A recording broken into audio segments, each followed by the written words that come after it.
Mukhang sina Catherine Bernardo at Daniel Padilla di umano ay magkakabalikan ayon kay Christopher Ay Mann. magagawa. Kung isang araw malaman na lang natin na sila na uli. Oo. Aba, i-welcome natin. Oo. Ayon sa mga pambansang Marites worldwide na sina Christopher Mann at kanyang alipors, mukhang sina Catherine Bernardo at Daniel Padilla di umano ay magkakabalikan dahil nitong mga nakaraang linggo daw ay araw-araw na spotted si Daniel sa place ng mga Bernardo.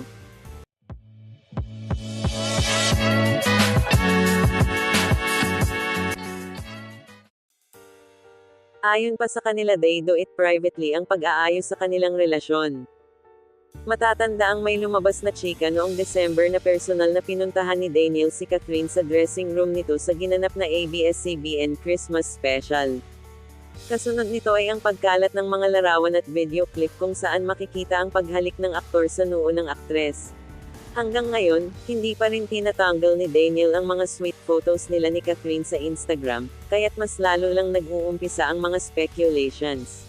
So, ano sa tingin niyo mga ka-trend vibes, may chance pa ba ang Katniel o tapos na talaga?